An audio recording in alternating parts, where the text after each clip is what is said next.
Aujourd'hui, nous retournons dans le nord du Rhône, sur l'appellation qui est la plus étendue, parce que c'est une espèce de longue euh, appellation qui va pratiquement jusqu'à Valence, qui s'arrête, qui commence au sud de la Côte-Rôtie et qui va jusqu'à Valence. Donc vous imaginez, c'est quand même très très très étendu. Et cette appellation, c'est le Saint-Joseph, qui est à la fois en rouge et en blanc, en grande majorité en rouge, mais il y a aussi du blanc avec des cépages qui sont la Marsanne et la Roussanne. Et sur le rouge, donc c'est pour l'essentiel de la Syrah, qui peut être complété, ce n'est pas le cas aujourd'hui, mais qui peut être complété avec des cépages blancs, comme ça se fait dans d'autres appellations du Rhône Nord. Et là, nous allons à Saint-Joseph à Mauves. Mauves est vraiment au centre de l'appellation. C'est un endroit où on a une concentration de très belles parcelles. Et on va chez les frères Pierre et Jean Gaulon, qui sont les viticulteurs qui donc possèdent ce magnifique domaine, qui aujourd'hui est considéré comme un des plus beaux domaines, peut-être le plus beau domaine de Saint-Joseph. Même le dire ne serait pas une insulte aux autres, bien qu'il y ait plein d'énormes talents.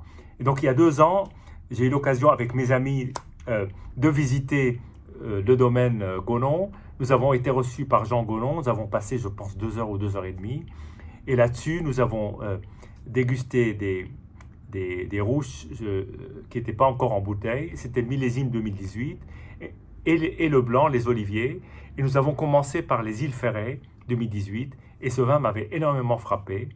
Et quand je l'ai goûté hier au restaurant, parce qu'il est très difficile de trouver chez un caviste, donc là, il était sur une carte de restaurant, donc j'ai sauté sur l'occasion et j'ai retrouvé en fait cette sensation particulière que j'ai eue il y a 2 ans.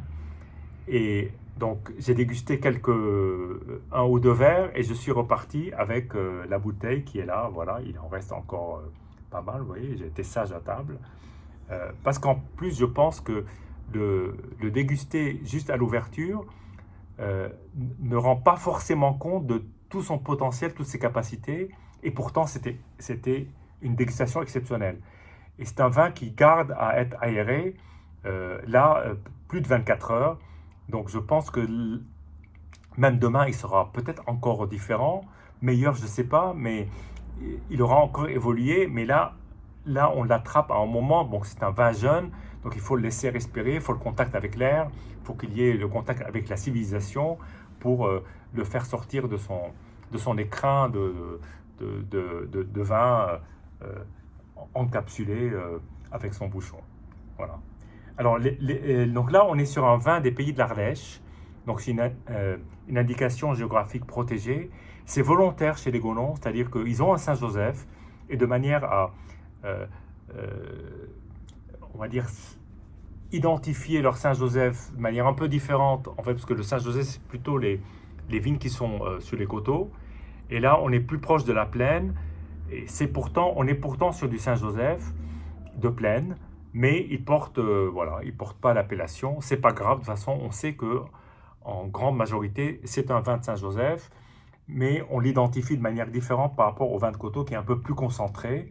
Et pourtant, Dieu sait que ce vin est archi concentré, mais le Saint-Joseph est encore plus puissant et à un degré plus ultime dans la concentration. Voilà, donc ça s'appelle les îles Ferret.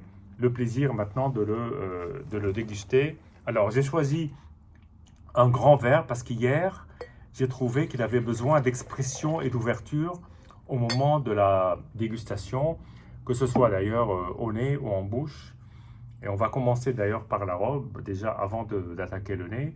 Donc une robe très pourpre, très belle, assez foncée, assez peu transparente, signe d'un vin qui quand même a, a beaucoup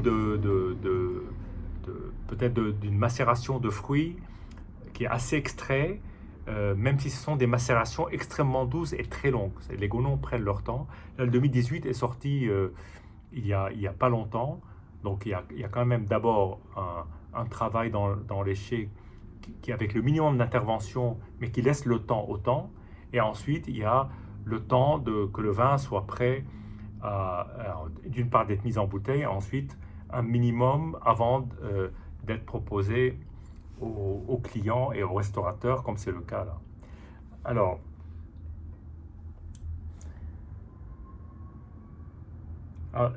le premier nez est un nez qui rappelle beaucoup la Syrah, parce que là, on est beaucoup sur du cassis, et ces épices poivrées, épicées.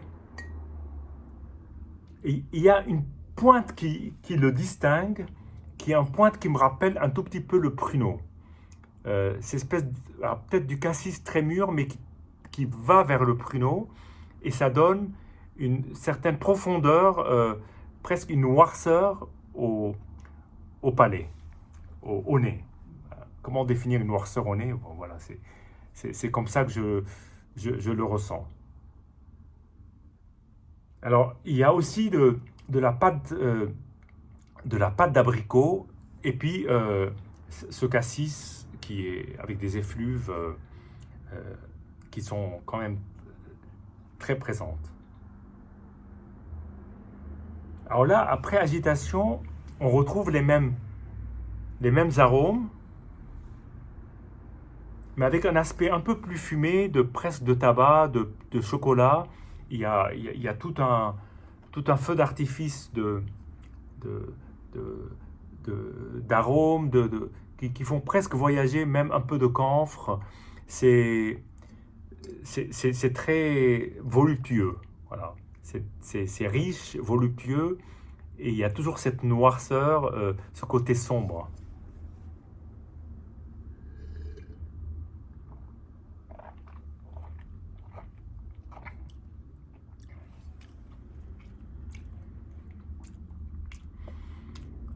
En bouche, ça ne peut pas laisser indifférent. Ça ne peut pas laisser indifférent. C'est un vin qui a un impact extrêmement fort en bouche, bien qu'il soit tout dans le soyeux, c'est pas un mastodonte du tout, mais il a un impact très fort. Alors cet impact est apporté par une matière d'une grande richesse, mais pas forcément une richesse d'alcool, pas du tout. Je ne sais pas combien il doit titrer, 13,5, voilà, c'est ce que j'aurais dit, de mémoire. Mais c'est un vin, et pourtant on est sur les îles Ferrées, on n'est pas sous le Saint-Joseph, sur l'étiquette Saint-Joseph. On est sur l'étiquette les îles Ferrées qui est censée être plus abordable. Et je pense qu'aujourd'hui, le Saint-Joseph serait tellement fermé qu'il serait difficile à déguster.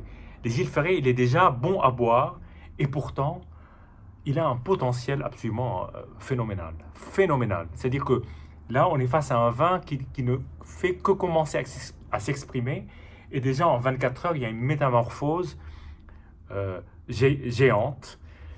Mais j'ai retrouvé ce premier choc au palais qui est ce vin qui un coup de fouet, un coup de fouet.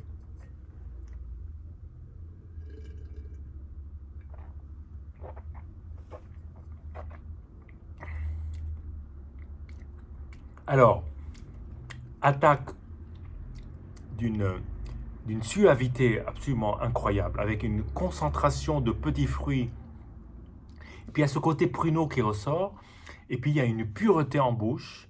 Et il faut voir qu'ici, on est sur des très peu d'intervention, on est sur ce qu'on peut qualifier d'un vin nature, très peu soufré, le minimum, on est au plus bas qu'on peut imaginer, et pourtant c'est un vin qui est d'une stabilité, qui est solide, on va dire, si on peut dire dans un liquide qu'il est solide, mais c'est un vin bien assis, et puis d'une propreté et d'une pureté en bouche absolument gigantesque.